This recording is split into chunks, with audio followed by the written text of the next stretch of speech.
through Gemini Response.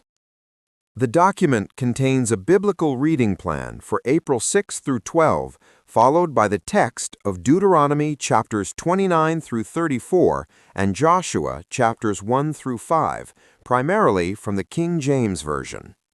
Deuteronomy chapters 29 through 34. Covenant Renewal and Warning chapters 29 through 30.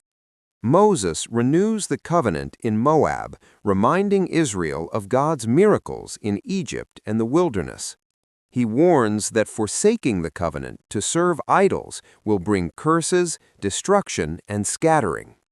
If they return and obey God, they will be gathered, restored, and blessed. Moses urges them to choose life and good over death and evil. Succession and Last Commands, chapter 31.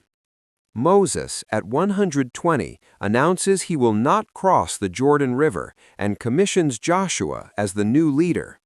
He delivers the law to the priests and commands it to be read publicly every 7 years. God prophesies that Israel will eventually break the covenant after Moses' death, prompting God to hide his face, and Moses is commanded to write a song as a witness against them. The Song and the Blessing, chapters 32 through 33. The Song of Moses praises God as the rock and creator, recounts how Israel, Jeshurun, provoked God by serving new gods, and foretells God's judgment and eventual mercy. Moses then blesses the individual tribes of Israel before his death. Moses' death, chapter 34. Moses ascends Mount Nebo, where the Lord shows him the promised land, which he is forbidden to enter. Moses dies there at age 120 and is secretly buried. Joshua, filled with the spirit of wisdom, succeeds him, and the Israelites mourn for 30 days. No prophet has since arisen in Israel like Moses, whom the Lord knew face to face. Joshua, chapters 1 through 5. Joshua's Commission, chapter 1. God commands Joshua to lead the Israelites over the Jordan River, promising to be with him as he was with Moses. Joshua is commanded to be strong, courageous, and to meditate on the law day and night. Joshua prepares the people and confirms that the tribes of Reuben, Gad, and half of Manasseh will cross over armed to help secure the land before settling their own inheritance. Rahab and the Spies, chapter 2. Joshua sends 2 spies to Jericho.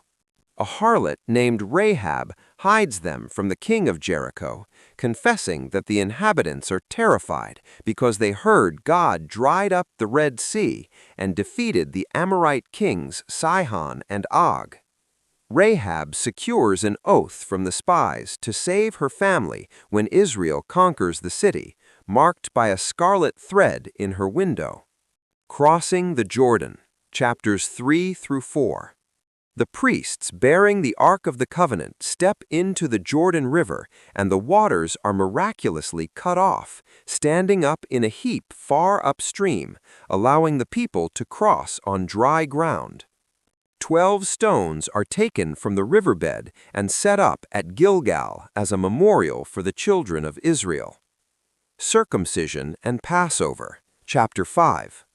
The Canaanite kings lose heart when they hear the Jordan was dried up. Joshua then circumcises the male Israelites who were born in the wilderness. The people keep the Passover at Gilgal, and the manna ceased the next day as they ate the fruit of the land. Joshua encounters the captain of the Lord's host near Jericho, who declares the place holy.